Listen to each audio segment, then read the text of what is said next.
Welcome once again into another episode of News Tonight. My name is Patricia Lukoma Mpango, and let's delve into the bulletin straight away. Now, starting off with the Presidential Press Unit, President Yoweri Kaguta Museveni has officially opened the new All Saints Cathedral at Nakasero, Kampala, during which, in the event, he contributed 100 million shillings and pledged 1 billion shillings, not in cash, towards the completion of the remaining works at the cathedral. President Museveni asked Christians to embrace talent and live as living examples to others. Songs of praise and worship welcomed Christians as invited guests who gathered in immunity before the Lord at All Saints Cathedral, Nakasero, Kampala, to witness the official opening of the newly built All Saints Cathedral, Nakasero Church.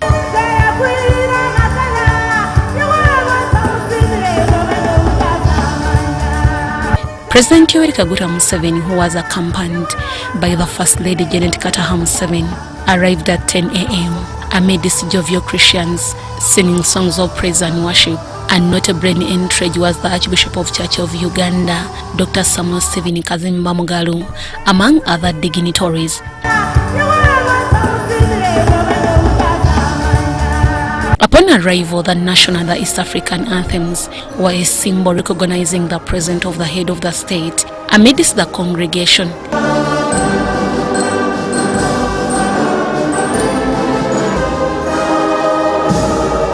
In his speech, President Yoweri Kaguta Museveni applauded the building committee and the Christians for the tremendous work done towards the construction of the cathedral. When we came from our fightings, I was surprised to find that the Archbishop of the Church of Uganda, of which I am a member, was not based at Namirembe. Because for me, I knew the headquarters of the Church of Uganda was in Namirembe. No, by the time we got rid of Idi Amin, there was one. One was the one in charge at that time. Then I heard that he was an exile in the Kasumoro Church, the one of these All Saints of the Europeans. But it's good, you the modern Church of Uganda people have given the Archbishop a befitting cathedral. President Museveni, however, challenged the Christians towards embracing talents and living exemplary to others. But the parable of the Good Samaritan showed that your tribe did not matter, your religion did not matter. What mattered was what you did. I don't know whether the churches copied our example. They started the Interreligious Council. I don't know whether you followed our example or you had done it before, I don't remember. But I congratulate you for having the Interreligious Council.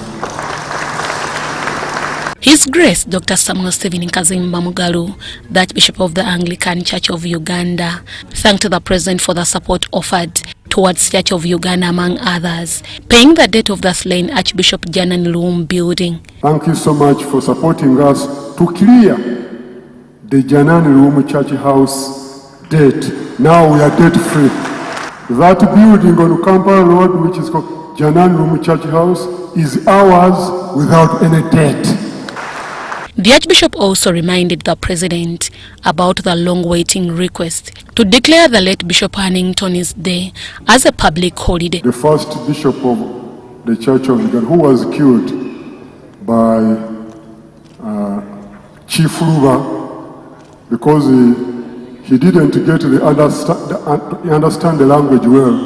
The King of Uganda said, Mute, and the Musoga saw it, Mute, so he killed Bishop Hannington. And now, Bishop Hannington Day as a public holiday is not yet sorted as you had promised. The former Prime Minister Dr. Mama Mbabas, who is also the Chairperson Organizing Committee, and Viviane Ndugura, Chairperson Building Committee, thanked Christians towards the support they have offered towards the construction of the cathedral. Our phase as a committee progressed the project to the current state that we are proud of. Your Excellency, this 5-seater iconic cathedral with acoustic ceiling, the granite and terrazzo floors, with the 2 galleries that you see, with the 5 chapels. In Gundura, I offer my sincere thanks for the dedication and diligence put into bringing this cathedral to life. The quality of craftsmanship and attention to detail speak volumes of your commitment. I would also like to take this opportunity to thank each member of the organizing committee. The tireless hours, meticulous planning, and unwavering dedication you have put in. Coincidentally, or by the spiritual guidance, it is the head of state, Yoweri Kaguta Museveni, who has also inaugurated this very cathedral, which has replaced Namirembe now as a arch cathedral for the Church of Uganda, Anglican. So it's a great occasion, and we thank God for this because it shows the maturity of the church in Uganda. We also particularly thank God for one of our own, Nankabirwa, Minister of Energy, who has also been installed as a canon of the Anglican Church in this very cathedral. They also highlighted on the penning work on the final completion of the cathedral. The remaining exterior works, as most of you could have noted, Your Excellency, will be completed in the next phase. Meanwhile, the President contributed 100 million shillings cash as a family offer and a pledge of 1 billion shillings towards the completion of the pending work on the cathedral. The 25 billion shillings cathedral is a vision that was initiated in 1990s, and its construction started in 2010. It has a seating capacity of 5,000 people with 5 chapels and 12 prayer towers, making it one of the largest in Uganda. Deborah Namamonde, Daniel Ugemoa, UBC News. Well, we congratulate the Church of Uganda on that milestone. Now, the High Court in Lira has annulled the election of the both rival Paramount Chiefs of Lango. In his ruling delivered via email, Justice Philip Odoki noted that both Engineer Moses Odongo Okune and Ambassador Dixon Ogwango Cool were elected in a contravention of the law. He also ordered for the re-gazettement of Moseo Samodur Ebi as the legitimate Paramount Chief of Lango. The High Court in Liras made a pronouncement on the leadership struggle in the Lango chiefdom. In its ruling delivered on Thursday evening via email, Justice Philip Odoki annulled the election of Engineer Dr. Michael Odonkune as the Wonyachi of Lango Cultural Institution and also Ambassador Dixon Ogwango Kula as the new Wonyachi of Lango Cultural Foundation. We want to say we welcome the judgment of court. Court also pronounced itself and made an order that the reigning Wonyashi, who was degazetted, should be re-gazetted. The issue is whether this judgment has resolved the issue of the Lango Paramount Chief or not. In my opinion, I don't think it has solved this matter, because it has left us in a state where we don't know where we're going, we don't know where we're headed, we don't know what we are supposed to do. If this person who has now been imposed on us decides to leave next week, what happens? A section of clan leaders this Friday morning went ahead to install Engineer Okune as their paramount chief. They had planned Saturday as their coronation day before court overturned the elections. If these parties are to continue disobeying the court order, then they can be taken on what is called contempt of court.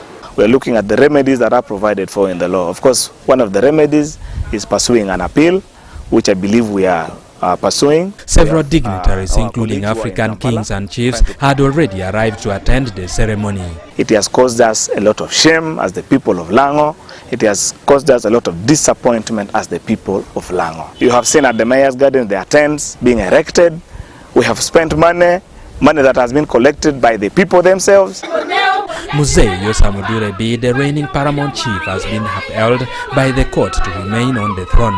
The court decision has further received mixed reactions from the public. I must be very clear that Lango was ready to market a brand in the cultural institution, but it's quite unfortunate that the ruling came out that way. As Lango Cultural Foundation, we have embraced the ruling, and we think the ruling sets a very good precedence for constitutionalism.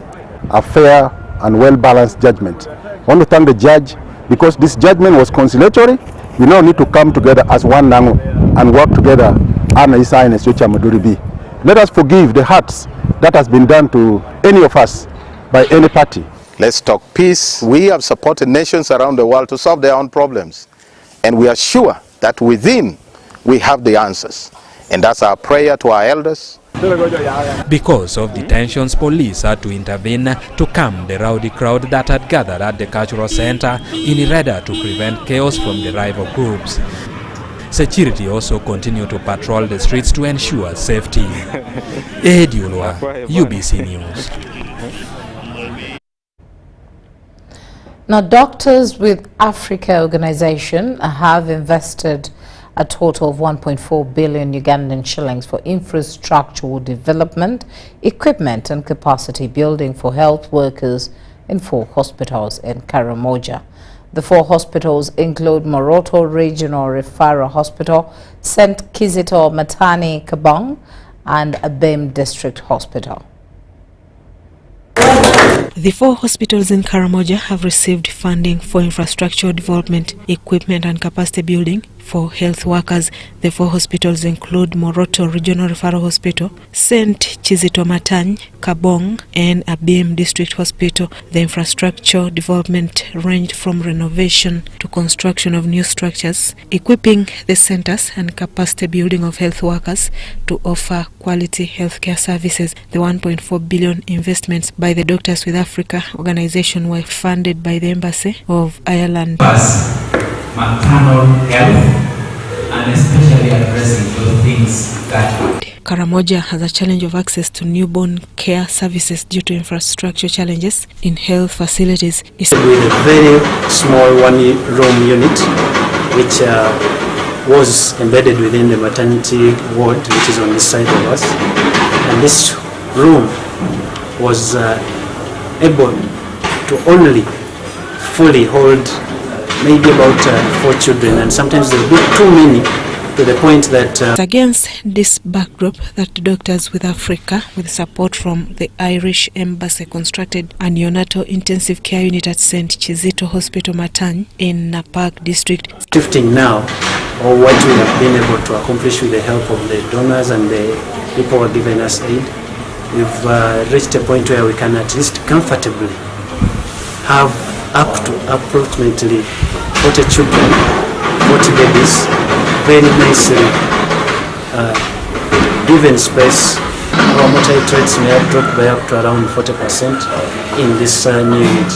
We've been able to keep babies, even those who are born below 1 kilogram, We've had chances and successes of babies at 900 grams, and they've been able to get out of here successfully. St. Chizito Hospital Matany in Napak district treats people from the regions of Karamoja, Teso, Bugisu, and some parts of Kenya amidst challenges of infrastructure, funding, and staffing. We're actually advocating for more resources to be given to the PNFPs because we appreciate that ever since we increased the salary of our health workers, it has become very hard for you to match the payment, and also it has been very difficult to retain some of the work. Dr. Deusdedit Kateroga is the medical superintendent of Matany Hospital. And with the nutrition, which is also another thing.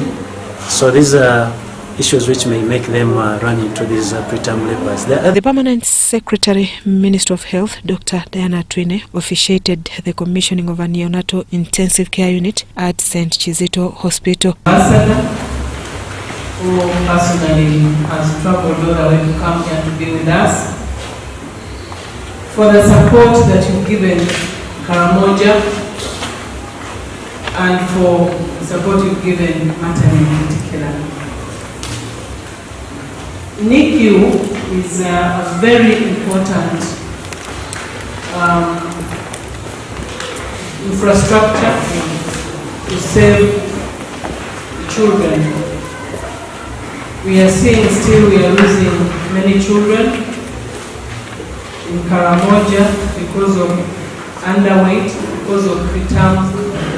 The ambassador of Ireland, Kevin Colgan, says this will reduce child mortality rates in Karamoja. Karamoja registers an average of 550 perinatal deaths annually, of which 160 are newborn deaths.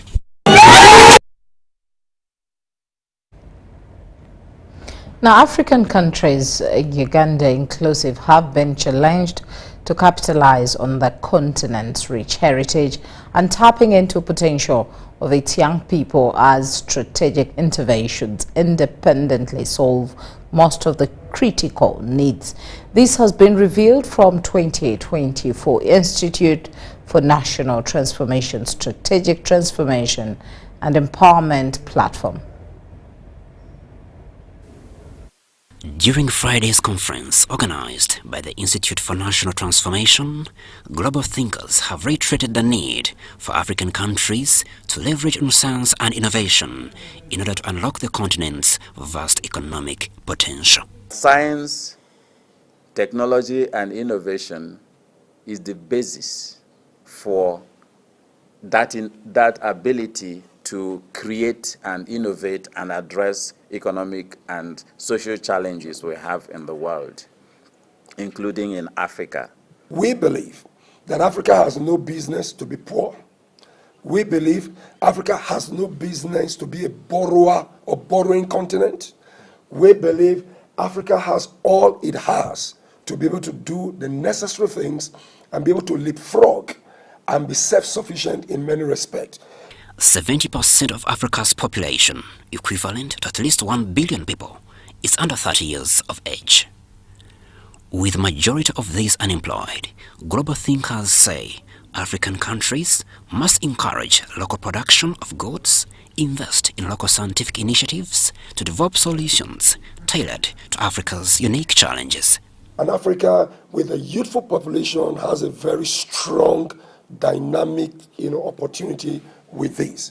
So you see that you have all the fundamentals, as it were, to be able to translate our challenges into opportunities.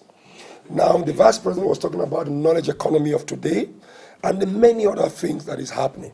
Now, we believe in the Institute that once you get the leadership question right, a number of things can just keep cascading. Also highlighted at the meeting was the need for African countries to complete the innovation cycle by prioritizing the commercialization of local innovations to drive economic growth and improve living standards. As Africa progresses on this transformative journey, these experts say countries must tailor education systems to suit Africa's needs, take advantage of massive resources by exploiting them sustainably, embrace innovative leadership, and build strong collaborative ties with each other. To a large extent, the knowledge that is been given, which is a historic issue, it was by design, was not designed for us to produce. It was designed for us to consume and sell what we have received. So the transition from consumption to production is the answer to Africa. And that also goes with a shift in mindset in terms of our education system. Many of our countries across the continent have been caught in what we call a debt trap. Money has been borrowed. Part of it is internal, it's not been put to good use, but there's another bigger problem in that we are straddled with interest rates that are impossible to deal with. Under the theme, Governance and Power Systems, the conference attracted at least 175 delegates from 10 countries, mainly from Africa and Europe. Crispus Arinitwe, Win Katwire, UBC News. The ambassador of Ireland to Uganda, Kevin Colgan, has revealed plans to commence construction of Moroto Blood Bank in Moroto District. The ambassador made this pronouncement during the 20th anniversary of the Ireland's partnership with Karamoja held in Moroto District. The Embassy of Ireland has been operating in Karamoja sub-region since 2004. The embassy has been working in partnership with other development partners like Doctors with Africa, World Food Programme, UNICEF, Straight Talk, World Vision, among others. Since 2006, 7,000 young people have acquired education from primary to university level through Ireland's Karamoja bursary program. Have escaped child abuse, especially school-going children like us. We have escaped forced marriages, child labor, child sacrifice, because of the support you are providing to us. That is why we are able to be at school. To be back to school, however, she could not have enough resources to pay my fees. She negotiated with the head teacher, and she was told to go back home to look for enough money for my fees. On staying at school for 1 week, I'm given a second chance on Irish Aid scholarship. Maryland. I did a Master of Science in IT Management. Again, I told myself I come from a poor place. I worked hard. I got a distinction in my Master's. The 20th anniversary of Ireland's partnership with Karamoja, the ambassador of Karamoja to Uganda, Kevin Colgan, revealed plans to construct Moroto Blood Bank as an anniversary gift to Karamoja.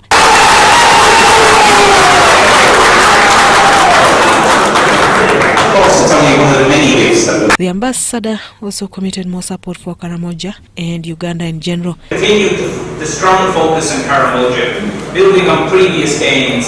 This strategy emphasizes gender, education, climate action, peace and conflict resolution to increase the resilience of the Karamojong to future shocks and crises. The Minister for Karamoja Affairs, Peter Lokeris, officiated at the 20th anniversary of Ireland's Embassy Development Initiative in Karamoja. Let's remember this was beautiful. When you are sitting here, you say, Ireland, we are going to this side. Alright, we have 2 TTCs. Leaders commended the embassy for investing in education, health, skilling and feeding.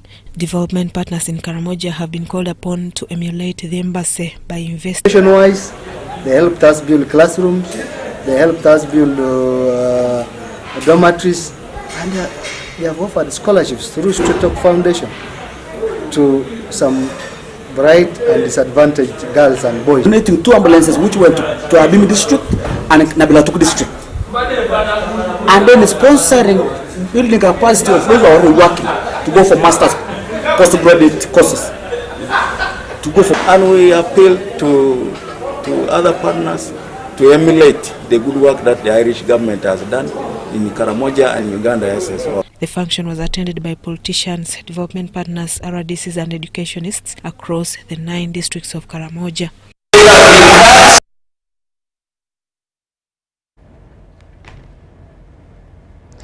Minister of State for Finance in charge of general duties, Henry Musasize, has advised tertiary institutions in Kigezi sub-region to equip students with relevant skills that suit the current job market.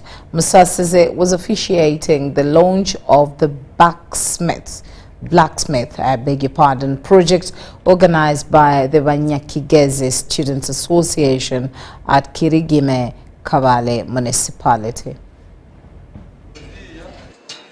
The Minister of State for Finance in charge of general duties, Henry Musasize, has tasked tertiary institutions in Kigezi sub-region to acquaint students with only relevant skills that match the job market, addressing students at the launch of the blacksmith project. Minister Musasize noted that the job market is limited amidst the rising number of graduates.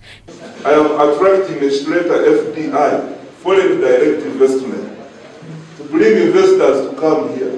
When they come here, they want skills. They want people to work in their factories. So what skills are you building that will enable you to capture some of these opportunities in the job market? He urged students to focus on fields with high demand such as agro-processing, manufacturing and science, which require specialized skills. Services, ICT, and they are in science. How do you get there? You need the skills, collect other skills. Don't just read the books far. At the event, Professor Manuel Muranga, a renowned expert in Ronyaktara language and the patron of the association, encouraged youth to embrace their mother language as a way of preserving their cultural heritage. Shakespeare, Charles Dickens,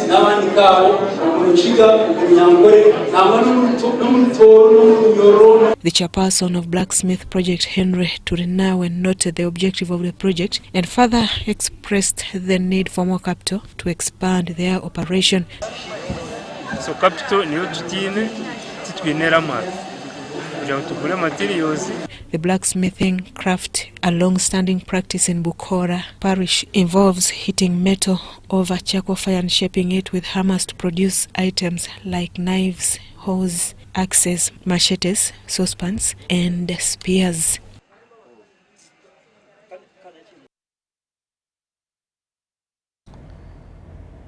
The Ministry of Gender, Labour and Social Development has partnered with the Uganda Human Rights Commission to commemorate the annual Business Human Rights Symposium. The Minister of State for Youth and Children Affairs, Balam Barogahara, has announced arrangements to commemorate this day and revealed that several private organizations and industries will be recognized for their outstanding contribution in upholding workers' rights. Human Rights Initiative, which are focusing on promoting human rights and preventing human abuses in business operation. However, we have challenges that we are faced in implementation and awareness. One of them is limited awareness and capacity.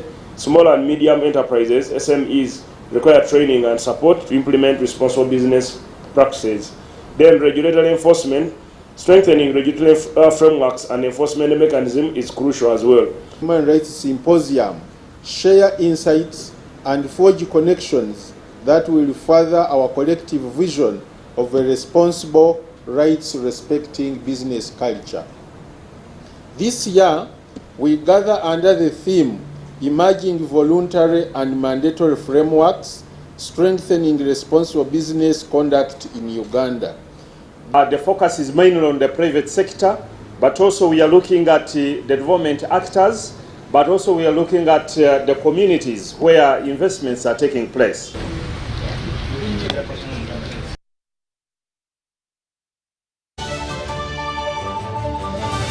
Stop breathing. To be a winner, you must breathe only when necessary. Breathing is for losers. What is that? Did I give you permission to sweat? You can sweat in your free time. Push the arms straight. Winning is hard, but with MTN Momo, it's easy. Simply pay or shop with Momo for a chance to win mobile money every day. Use the Momo app or dial *165*3#.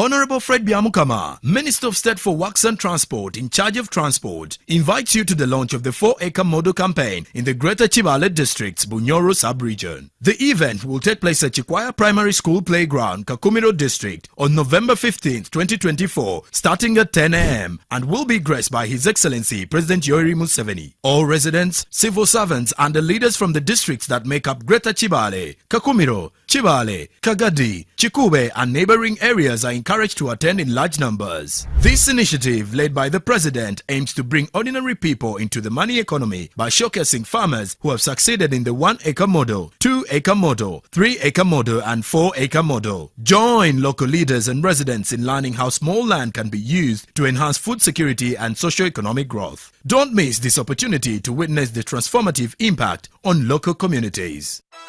In the heart of Uganda, a financial revolution is happening. We were once left out, saving the old-fashioned way, with an unexpected saving spot, keeping it too close for comfort. But now, we found a better way to save and manage money. Download the Wendy app from Google Play or App Store or dial *229#. With Wendy, your money is safe and you can earn interest daily. Visit your Google Play or App Store or dial *229# to register. Wendy Wanawoli.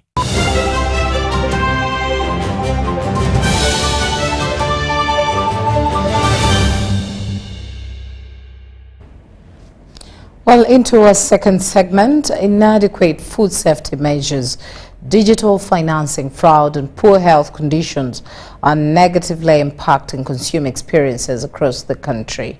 Now, with this, regulators are urged to prioritize implementation of existing consumer protection policies and raise public awareness about them. This calls to action, and this emerged during the launch of the annual Consumer Voices report on goods and services by the Global Consumer Center in Kampala.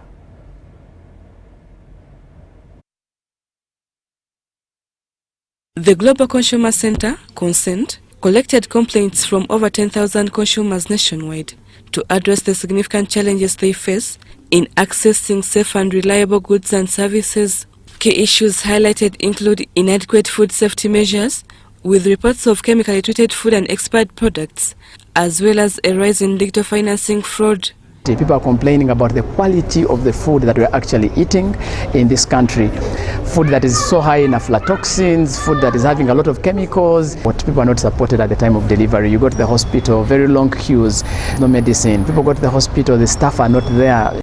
Despite availability of consumer protection policies, there is a crucial need for public education and effective implementation to ensure consumers obtain quality goods and services. We do have regulations, but there's still something lacking. Either they're not being sufficiently implemented, or consumers are not aware of them, or there are so many bodies mandated to do different things that we get confused. We are thinking that consumer empowerment is going to be the primary issue that we need to address.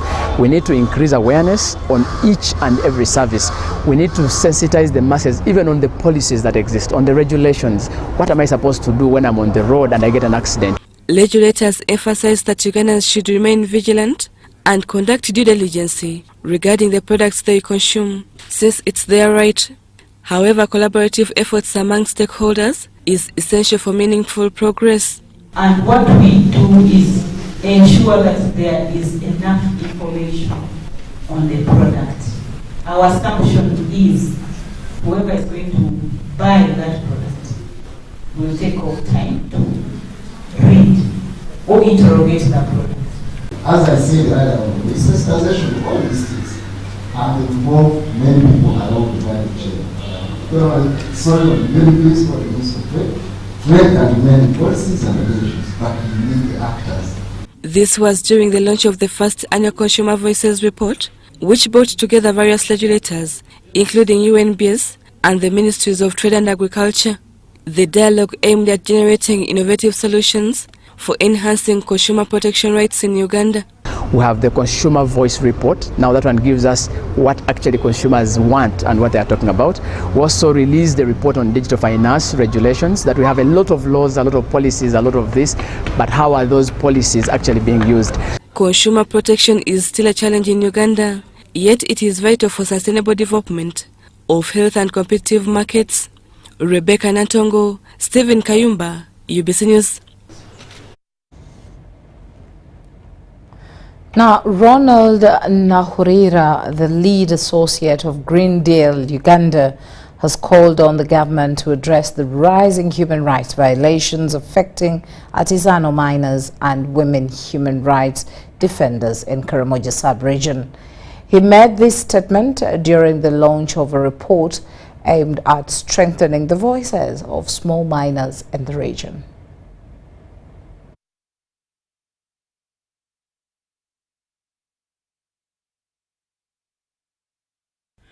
Green Deal Uganda has launched a report highlighting efforts to amplify the voices of artisan miners in Karamoja. The report documents the activities undertaken to support these miners. Effect on the indigenous community. We realize that most of these excavations have left most mothers traumatized. There are traces of stillbirth in the community. The report documents the plight of women human rights defenders who serve as the last line of defense in protecting and safeguarding the rights of the indigenous people and the local people in Karamoja. This report reveals the pervasive challenges faced by indigenous local communities, including evictions from their land, environmental destruction caused by mining activities, and harsh working conditions. People's vegetation were destroyed. People used to get their herbs from the environment, now were destroyed. And most people had to leave their land because of mining activities. Indigenous community to protect their land, and they forced them. First of all, they gave them a certificate of customary ownership, and the community members jubilated, and they thought that is okay. It would create their negotiating power with the mining company. But the findings also show restrictive legislative and institutional framework for women human rights defenders, alongside various threats in the operating environment, such as limited resources and gender-based violence. Disorganize the miners. There has been a lot of insecurity in Amudat. They ended up going to the neighboring district like Nakapirprit, Nabilatu to raid, to earn a livelihood. Raiding is never a culture in Karamoja, but it is conditions that force this youth. No woman has ever gone for a raid. No elderly person has ever gone for a raid. Let government think, why are these youth going to other districts to raid? Because of the conditions that they have back at home. Green Deal Uganda is committed to collaborating with various government stakeholders and indigenous communities to combat environmental degradation. Nahawe Maureen Rwagumya, UBC News. Now, hundreds Friday joined a 5-kilometer marathon walk against gender-based violence in Tororo. The walk, organized by the UNDP under the Spotlight Initiative, was flagged off by Uganda's Olympic gold medalist Joshua Cheptegei. The event kicked off at Operede Health Center 2, where Cheptegei, joined by district leaders, school children and UNDP officials, called for greater inclusiveness in supporting both boys and girls in the fight against gender-based violence. According to Cheptegei, boys need equal support as their female counterparts for a better approach. The discussion should be broad-based, especially involving different stakeholders from all levels. It could be from leadership, especially from the LSC1 councillors, to the higher level, especially the chairperson, or the chairperson 5, the members of parliament, where we can be able to foster a discussion that will benefit a common man. As they made their way to the district headquarters, participants equally utilized the moment to plant trees at schools along the route, symbolizing hope for both a greener environment and violence-free future.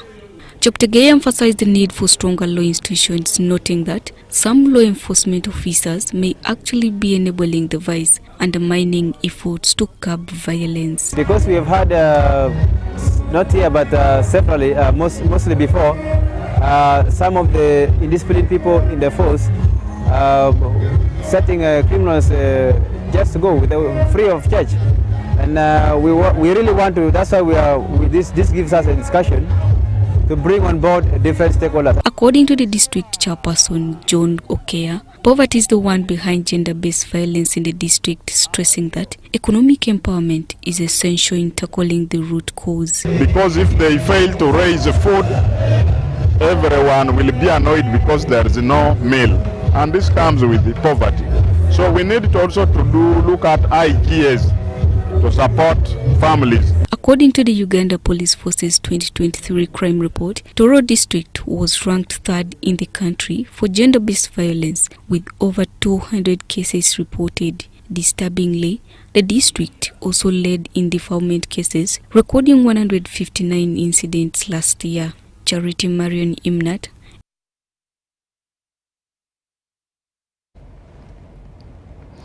Now, still in Karamoja Food, the Food and Agriculture Organization of the United Nations, FAO, in collaboration with the World Food Programme, WFP, the Ministry of Agriculture, Animal Industry and Fisheries, and then the Office of the Prime Minister and other agencies have launched a new project in Karamoja region titled Improving Food Security and Resilience of Food Production Systems in the region. Let's hear more in this report.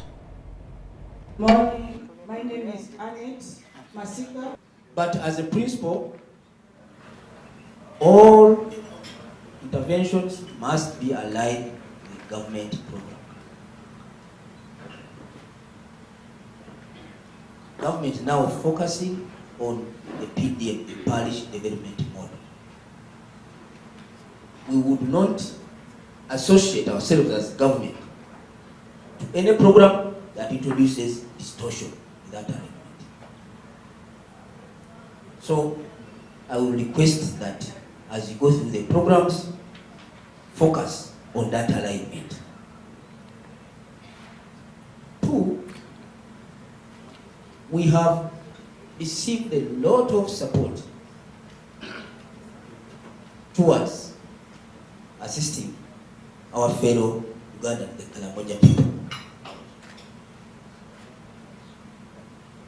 I would request that this program does things differently, because the Karamoja problem has remained. Your presence indeed reinforces our shared commitment to strengthening food security and resilience in Uganda, particularly in the Karamoja sub-region. Together with your ministry and key stakeholders, we are all indeed committed to enhancing the resilience and the gender responsiveness of food production and livelihood systems in the Karamoja region. To make further progress in the fight against hunger, we also need to help communities at risk to be more resilient to climate shocks. We need to address the root causes of hunger through multi-year projects that shield communities from the impact of the climate crisis. And I think that's really why we're here today. I'm the new head of cooperation at the European Union delegation to Uganda. And it's really my honor to be here to launch this project so early on in my tenure here. The Undersecretary mentioned the ministry's strong focus on partnerships, and this project really is a very important part of the European Union's broad partnership with Uganda, which is guided by mutual political, trade and development interests.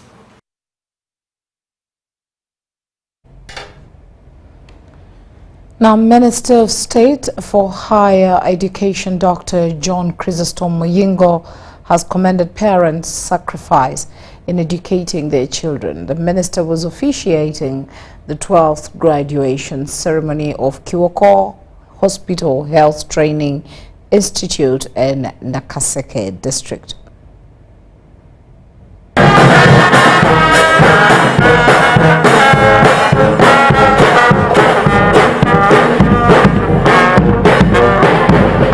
Over 300 graduates at Kiwoko Hospital Health Training Institute in Nakaseke District were awarded certificates in nursing, medical lab techniques, among other courses.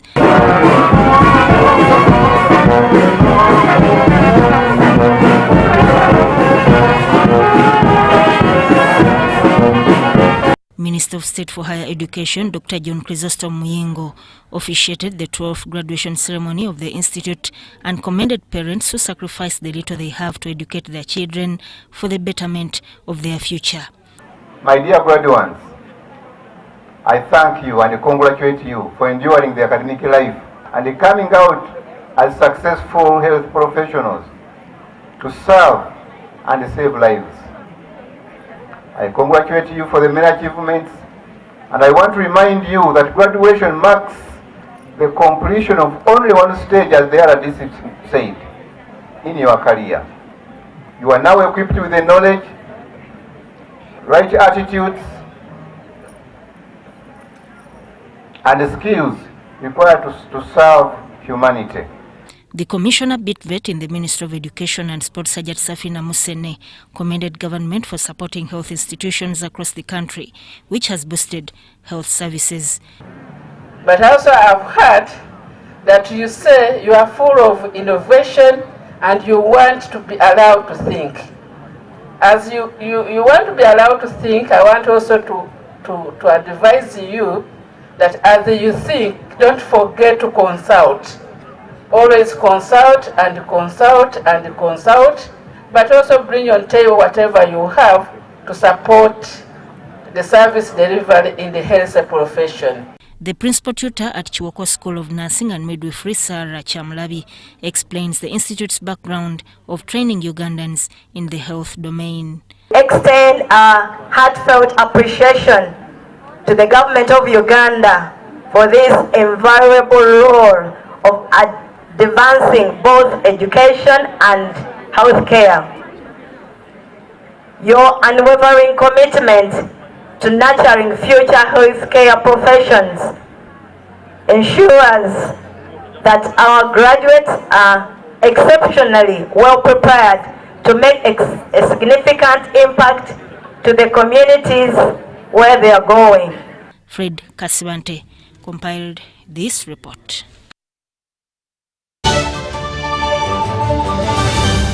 At Uganda Development Bank, we are committed to empowering communities by supporting projects that unlock excellent economic benefits for Ugandans through job creation, tax contribution, output value, and foreign exchange. We seek partnerships with projects that drive economic development in Uganda. Faith Care was started in 2012 with our few savings, with a capacity of 1,000 birds. And now we have a capacity of 10,000 birds. As it is called mixed farm, Faith Care deals in zero grazing cows, and we grow seasonal crops, not even forgetting coffee. But the main project or enterprise is poultry. Poultry is the mother of everything. We have been facing many challenges, but the most challenging part was during COVID. COVID hit us very seriously, and that's when I met my savior, UDB. But after getting UDB money with the low interest of it, we are able to go back to the track, and here we are. Actually, we are even expanding. We have a capacity laying birds of 10,000, and we are constructing more poultry houses. The UDB nafunamu because we got the money, actually the sente zazi tugasa with little interest with a grace period. So we are able to brood our birds, start laying, and we started paying, and we are paying very well. I think we are good customers. The Ministry of Health informs the general public that there are some cases of Mpox detected in Uganda. The ministry, working with partners and affected district local governments, are doing their best to contain the situation. The signs and symptoms of Mpox are body rash, fever, general body weakness, headache, sore throat, nasal congestion or cough, and swollen lymph nodes. You can prevent yourself from getting infected with Mpox by avoiding close contact with people who have been confirmed to have Mpox or who have signs and symptoms of Mpox. Avoiding touching or sharing personal items like beddings, eating utensils, phones, or other belongings of a person who has the signs and symptoms of Mpox. Avoiding contact, including eating, with all wild animals, alive or dead, especially those known to carry the virus, such as rodents and monkeys, and those that appear sick or have been found dead. Getting vaccinated if you're among those who have been identified to be at high risk of Mpox infection. Mpox is treatable and usually goes away after 2 to 4 weeks. However, it can be severe, causing even death, especially among children, pregnant women, and those with other health conditions. For more information and support, contact your nearest health worker. Call the Ministry of Health's toll-free line on 0800 100 066 or send a free SMS to your report on 8500.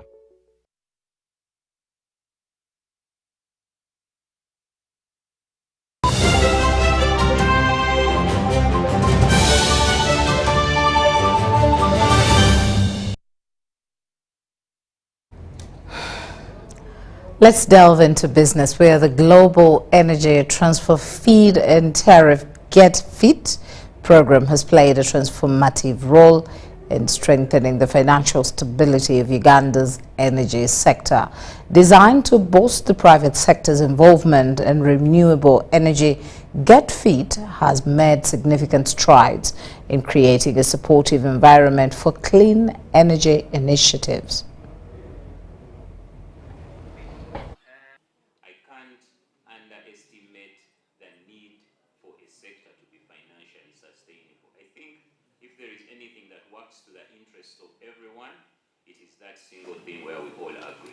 Sector financially sustainable.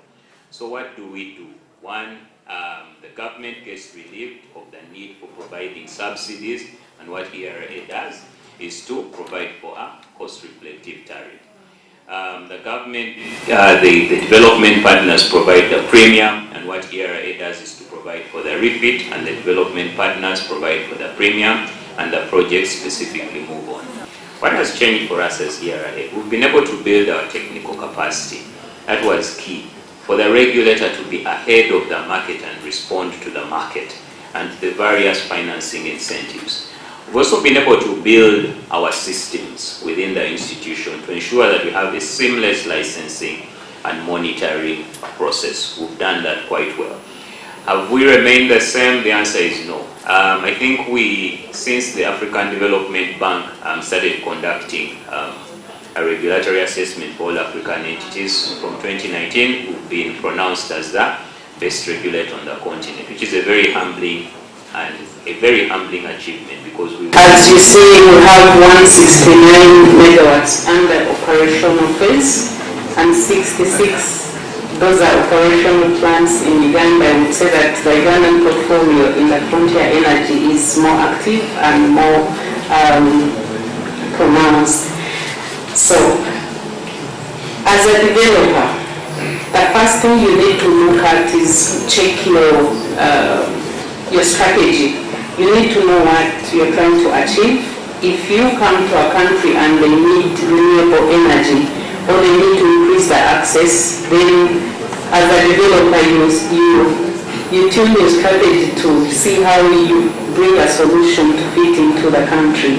And secondly, these renewable energy projects are capital intense. You need to have money and also be able to use that money with the right workforce. So that third item, as a developer, you need to look at is the human capital, because you can have the best strategy, all the money, and wrong people, and everything fails.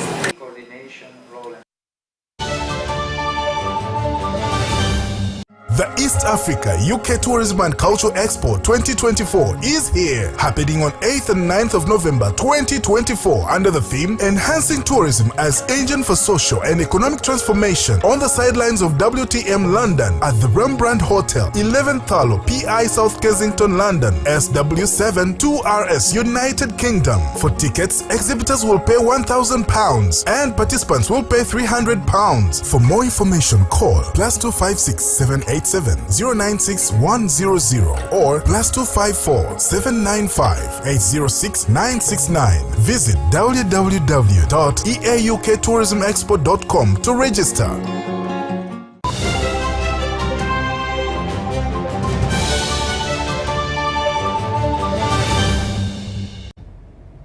Into sports, the stage has been set. Namboole Stadium will host the finals of the 2024 Masasa Finals this Saturday. 2 matches will climax this year's tournament with the early kickoff between Buwekula and Chadondo, battling for the 3rd place before the grand finale between 2-time champions Budu and Chagwe. We are ready and my boys are ready. My team, we had a good game plan. We have filled our surface. It is good and it will be good for us. We hope all the best tomorrow's game. It is our first time to reach on the finals as Chagwe, the Bukunja Warriors, and we hope for the best. No pressure on our side as we coach and the players, because we have played each game as a final from the group stages. We went to 2 quarters to the semi-finals, and we have played some good teams which everyone thought would be on the final. So we are already champions because beating Buwekula, beating Singo, they have been playing very well and they had a good squad. So there's nothing else will happen tomorrow. There's no difference. It will be a final which have played so many finals to reach here. The surface is very fine. It's effective on my side because we play flowing football, attacking and defending football, and we hope to win tomorrow's game in the first half, in the early minutes. That's what our game plan is all about, and we hope for the best in tomorrow's game. We prepared very well, and we are very ready to play with Chagwe tomorrow.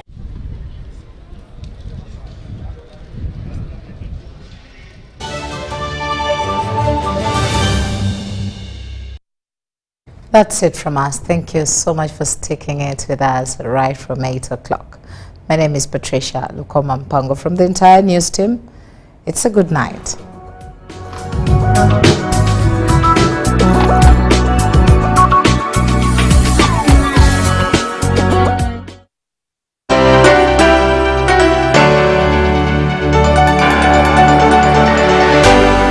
UBC, inspiring Uganda.